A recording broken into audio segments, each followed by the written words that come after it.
Proverbs 25. These are also the Proverbs of Solomon, which the men of Hezekiah king of Judah copied.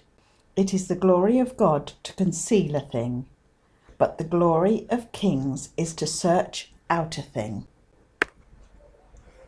As the heavens for height and the earth for depth, so the hearts and minds of kings are unsearchable. Take away the dross from the silver, and there shall come forth the material for a vessel for the silversmith to work up. Take away the wicked from before the king, and his throne will be established in righteousness, moral and spiritual rectitude in every area and relation. Be not forward, self-assertive and boastfully ambitious in the presence of the king, and stand not in the place of great men.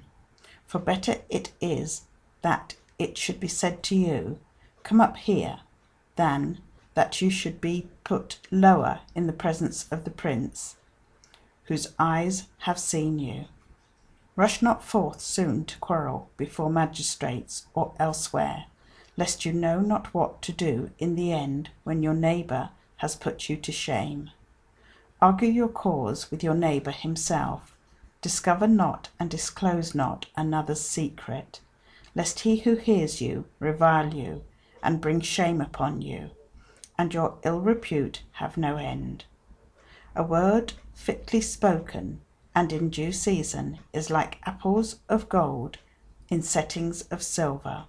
Like an earring or nose ring of gold or an ornament of fine gold is a wise reprover to an ear that listens and obeys. Like the cold of snow brought from the mountains in the time of harvest, so is a faithful messenger to those who send him, for he refreshes the life of his masters.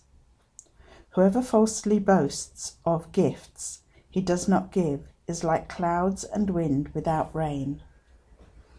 By long forbearance and calmness of spirit a judge or ruler is persuaded, and soft speech breaks down the most bone-like resistance. Have you found pleasure sweet like honey? Eat only as much as is sufficient for you, lest, being filled with it, you vomit it. Let your foot seldom be in your neighbour's house, lest he become tired of you and hate you. A man who bears false witness against his neighbour is like a heavy sledgehammer and a sword and a sharp arrow.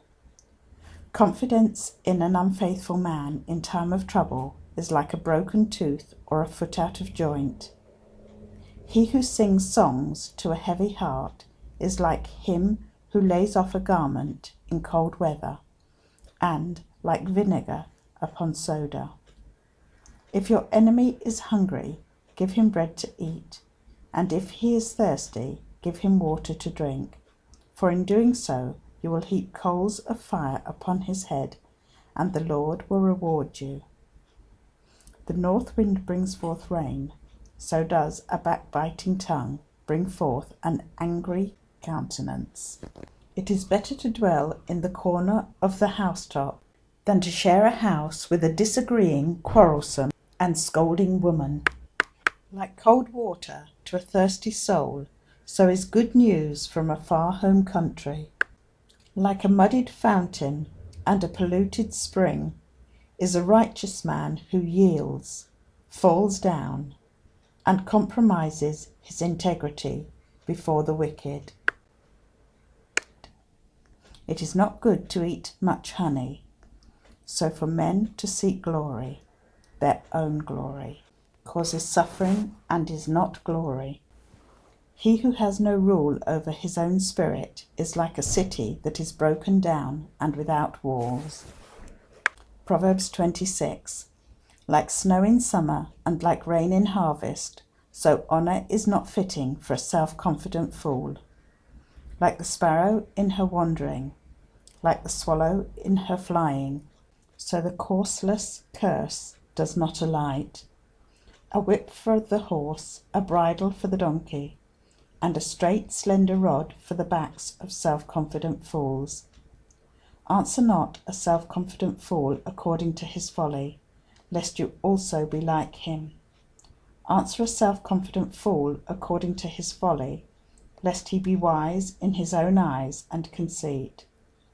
He who sends a message by the hand of a fool cuts off the feet of satisfactory delivery and drinks the damage. Like the legs of a lame man, which hang loose, so is the parable in the mouth of a fool. Like he who binds a stone in a sling, so is he who gives honor to a self-confident fool.